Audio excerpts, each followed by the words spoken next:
Welcome to the Big Show podcast, man, and I have a very special guest today, man. It's my boy Ose, man, head of marketing. He does marketing at 300, and this is gonna be a real special one. We got a lot of gems for y'all and a lot of knowledge, and y'all gotta catch it. You feel me? All right, so look, I appreciate you coming through, bro. Hey, I appreciate you too, Biggs. Hey, man, it's been. You know, we was rapping beforehand, and it was a beautiful conversation, bro. So I know this is really going to enlighten a lot of people. Facts. So give us a little bit about your background, where you from, and how you got into marketing. Okay, so basically I'm from the DMV. I live in Virginia. That's something I try and like put out heavy because I feel like we got such a unique culture and like scene going on out here. So I try and rep that. Yeah. But now, look, all right. So before we go further, you said unique. Let me expound on that because that's something that's really serious, and people like use that term lightly. But unique, it cannot be duplicated. It can't. Unique is its own self. You feel me? So like the culture out here is very unique and it hasn't been defined yet. And I think that's what you want to do. That's kind of the mission that I'm on. I mean, I feel like it hasn't been defined, but there have been people that have come out of the scene that have marked their territory in the music industry. I mean, you can't say, bro, one thing I hear so much is like people talking about, I need to get out of Virginia, I need to get out. Bro, this place birthed Pharrell, right? Clips, Pusha T, Chris Brown, Trey Songz. Like, you can't tell me that people out here, Missy Elliott, Timbaland. I'm with Team Timbo too. You can't tell me that this area hasn't been shaping the music industry for the past couple decades, bro. So for me, it's like, how are you taking everything that's going on, and how are you adding to it? How are you expanding on it? Right. Or like, if you want to redefine it, go ahead and redefine it. But there are ways to do it out here. You know what I'm saying? And this the thing. It's crazy because this is the birthplace of America. Right. So it's like we shaped America. So why wouldn't we shape the music? Music is a part of this is the number one influence. That's deep, bro. Exactly. You get deep. I feel like the DMV too, like the area I'm from, really got a whole unique sound and unique culture too. And it's similar talk there, but it's like there's so much talent that it's only a matter of time before, you know, every single city kind of has their moment. Yeah. I think right now you seeing a lot of shit coming out of like Alabama, for example. Like, you got Young Blue is a good example. Just got that Drake feature of someone coming out of that scene. That's big. OMB PZ as well. But you basically have like cities like that city's popping right now. But you have cities that have moments. New York is also having a moment right now with Pop. I mean, that shit was about to explode. R.I.P. to Pop, man. Yeah, man. Because he was really taking it to another level. But like, basically every city got a moment. I feel like the DMV is on its way. Just, you know, it needs people to like go out and define like, what does it mean to be from Virginia? What does it mean to be from DC? Yeah. What does it mean to be from Maryland? And I think Gold Link, Shy Glizzy, and Brent right now are really defining what it means to be from the area. Shout out to Brent, bro. That's all I've been listening to for real. Brent Fayez, like, he's really I like one of his tracks before. He's really like taking that old school R&B and like remaking it into something crazy. And I feel like he's gonna be a superstar for real. Bro, that's Teddy Riley. New Jack Swing. You feel me? Yeah. Like just recreating what's there, and that takes us to the foundation of hip hop, like just sampling jazz and understanding, like spreading a positive message and making people just, you know, feel good with the music. You feel me? You should be able to be with your girl and feel good with the music without feeling like you being a chump at the same time. You feel me? And I feel like that's bro. That's fine. Right. So now that you are, give them a little bit of info about your marketing background before you got with 300 and how you even got into that situation. Facts. Did I even introduce myself? My fault. Yeah. So my name is Ose. You know, I'm do marketing at 300. But like, I've basically been in music like since high school. I feel like on a casual level, like I was always kind of my school had a recording studio, so we had some artists that would like come through, and like I was always trying to be in there. You know, they didn't let that many people in there because it was expensive equipment and all that stuff. But like, I got cool with like the person that ran it, so I was able to like go in and like just like kind of learn how to use some of the equipment. And so like that's kind of where the casual stuff started. There was a kid at my school from Chicago who was like heavy into the drill scene there. You know, when Chief Keef was just coming up, Lil Durk was just coming up. So he introduced me to the FL Studio because he was making drill beats on FL Studio. So it was like, that's tough. You know, I wasn't anything crazy when it came to like the engineering or like making beats or whatever, but like that was my first like taste of that process. And then like later on in college, I started doing shows at my school, at my college, and then like late into my senior year, I was able to get an internship with Warner Music. And I feel like that was a real turning point because like it kind of legitimized everything I was doing. Like obviously for me it was legit, but like I think for my peers, like people saw that oh, like he's really like moving into the industry, like really working for a big label. So that was kind of where I got my start. Setting yourself apart from the rest, that's like, and now you set yourself to a point where it don't even matter who tries to come in that lane. You so far ahead and you in your own path, it don't matter. You feel me? Right. That's fire, bro. Exactly. So just with that one move. That's one move. So I did that. During the summer, I worked for a concert venue called Wolf Trap up in Vienna, Virginia. And I took a break. I was doing a lot of traveling, and I came back and I realized, you know, I don't necessarily have anything. Like, it's cool all the stuff I've done before, but like, you know, what am I doing next? And so like it took me a little while, but I went to New York, you know what I'm saying? I did the networking that I needed to do. And one day, one of my homies hit me with an opportunity. He was like, he literally hit my phone like randomly. It was like, yo, I got an opportunity for you. And I didn't even ask what it was. I just said yes, because I was like, bro, like anything. You know what I'm saying? It happened to be the job of 300. So like, shout out to Kojo, man. I'm very blessed and like very grateful that you hit my phone that day. But shout out to Kojo, man. That's the plug.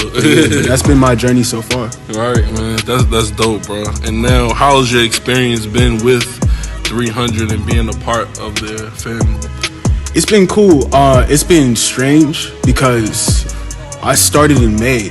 So, you know, this is like peak, like in the house. I guess like people were out the house type shit in May, but like this is, you know what I'm saying? Like people are still working remote. Like people are still very much anxious about what's going on.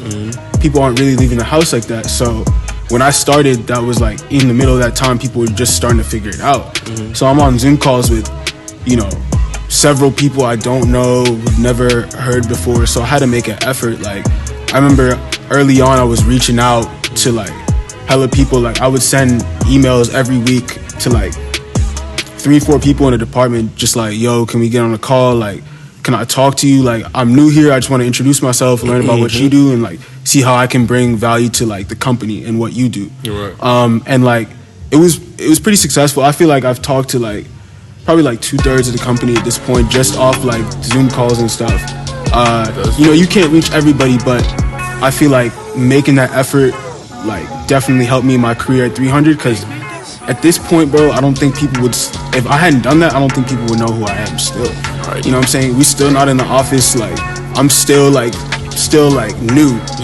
So it's just like and you could be forgotten just like that. Could so be forgotten. And it's important to like, even if you're not always doing something, even if it's not like you're doing something crazy, it's important that people know who you are. Simply off the fact that like if you're forgotten, you're replaceable.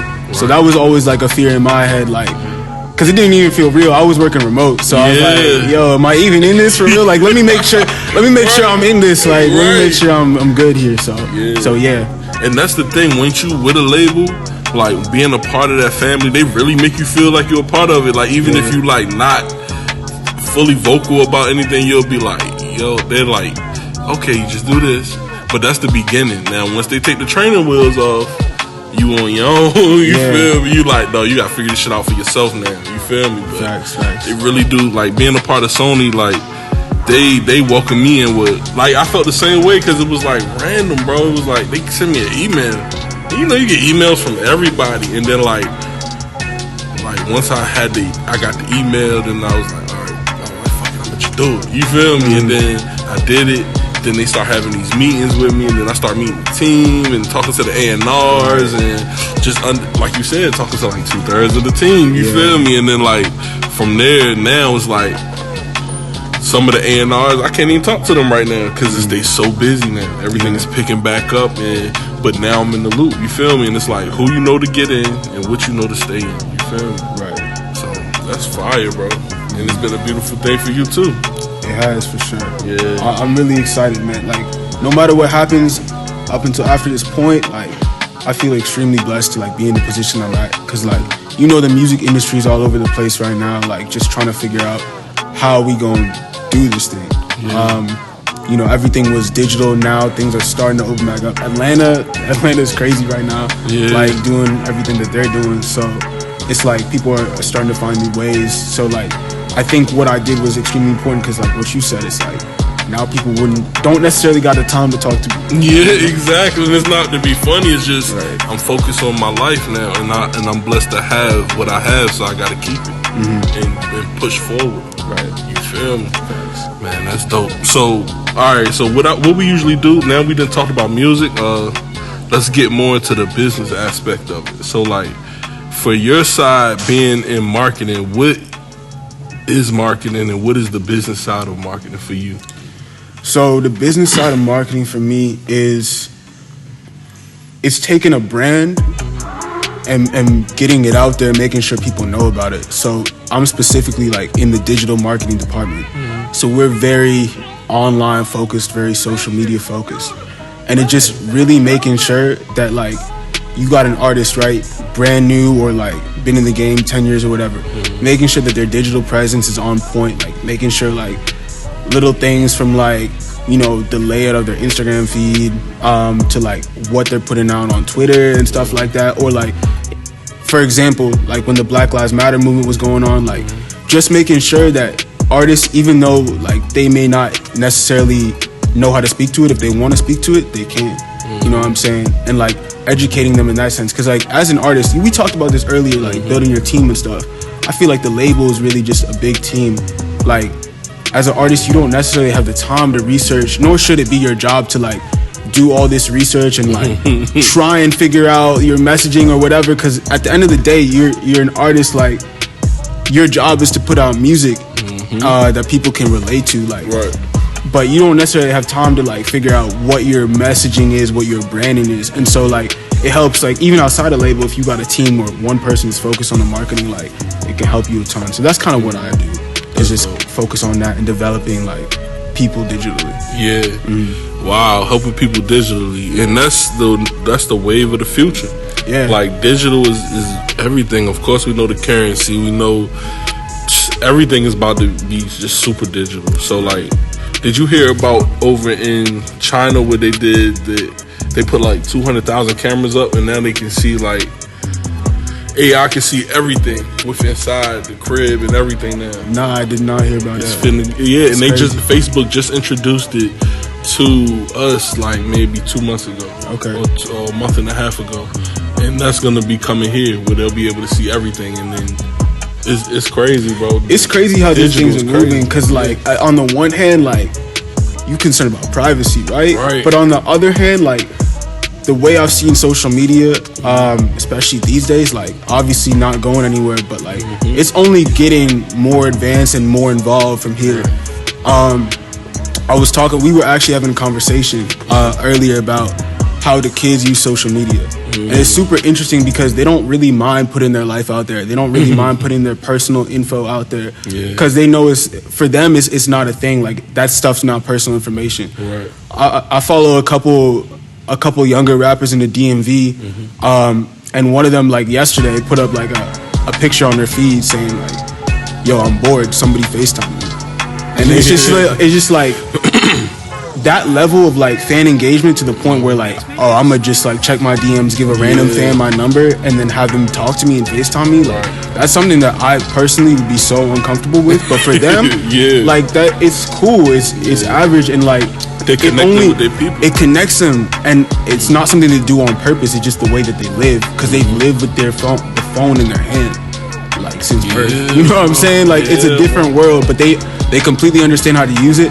And a lot of people like that are older in the industry like are trying to learn exactly what it is that they're doing. But it's little things like that their whole life. Exactly. So and that's crazy, because that plays into marketing, like analytics. Because now you can see that, bro, I know what my viewers eat. I know if they single, if they married, like, and that's everybody. Anybody with a business can tell that about their consumers. Right. And once you can understand that, you'll understand how to connect with them more. So, like, a lot of these artists don't know that they don't have to do that. They can connect with their consumer on a whole nother level because they're gonna eventually.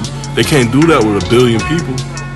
You know what I'm saying? Like, they gonna go crazy. Right. And they don't understand that yet until it happens. Then they're like, oh, and then they gotta back up. And then you start losing fans, because now your fans is like, hold on, you switching up on us. That's not what you did at first. Look at Mike Jones. He was giving out his phone number, and now, once he snatched all that away and all of that left, it's just like, but he just got the phone number back. And now he got it back, and then it just started going off again. It's like you can't contact all of them people. So like collecting their analytics and their data, you can actually give them more of your time in the most perfect way. Exactly. That way. It's about managing it too. Like in that way. Yeah. Like you can't, like, if you really, if you're like older, or like you just don't want to use TikTok like that, for example, like I don't think it's a platform you should necessarily be on if you're not gonna manage it well. You know what I'm saying? Like you should do what you can do to the extent of what you can do. If you don't like it, don't do it. Exactly. If you don't like it, don't do it, because at the end of the day, it's gonna come off as phony and as fake. And your fans gonna tell. That's the worst thing you could do as an artist, is just come off as fake and like lose that credibility. Right, bro. Like, dude, and I always tell everybody, your life is a BTS. It's built to suit. So like, your audience isn't gonna like what you don't like, because your audience is you. So you gotta just connect with the people that make more sense to you. You feel me? And move forward with them, and then that's how you build those cult followings like Kid Cudi and all of them, where just those people who love him, and the people who don't really rock with him, they heard something they like Day and Night or whatever, but they don't not like them. They just like, oh, it's not my cup of tea. You feel me? So like, I feel you, bro. So like, now, how does the business of marketing translate to money for the artist? For the artist. So I would say, as we had a conversation before, as someone that's in marketing, you kind of build up clients for yourself, and you kind of like allocate budgets or whatever, and you charge a fee. You know what I'm saying? Like that's how that kind of builds money for yourself. In terms of an artist, it's a little bit less straightforward, because from what I've seen, at least, it's like artists will make money off certain things, touring, merch, their actual music, just depending on like how it's being consumed. Streaming, not so much, but physical copies. So I think it builds money in the long term. It's more like, okay, if you're doing like, you know what I'm saying, if you're promoting your music but also promoting it with merch, that can be a big money play, because it's like it's something. The bundles are kind of going out. I don't like, they had something about they're not really doing bundles like that anymore. For real? But I just bought Big Sean's album, Detroit 2, because it came with the merch bundle or whatever. But I think that whole system is going either out of style, or like, oh, you know what it was? It's like Billboard is not counting that towards like their numbers, I think. For real? So you can't put the RC with the merch no more? We gonna have to do some research just to make sure that that's correct. But I remember seeing some about that like the whole, because they trying to like legitimize the process and like make sure that like the stream, or they're counting it right. You know what I'm saying? And it stays authentic. It stays authentic. Yeah, because like that's a cheat code. When you put your RC with a bunch of merch, you like, of course you gonna win. You gonna sell records. In a way, it is.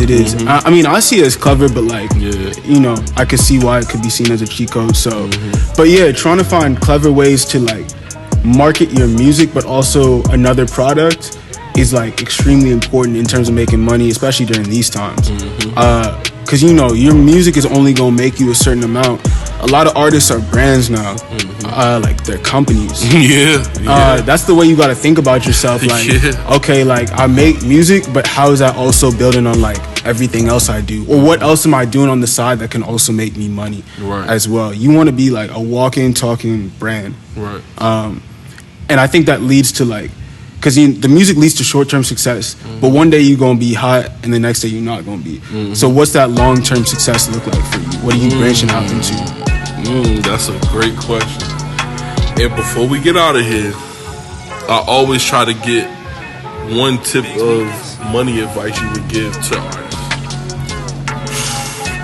Bro, I'm young, so I probably got some similar money habits, good or bad. But I will say that one thing I do say, we did talk about this actually. I'm gonna talk about this.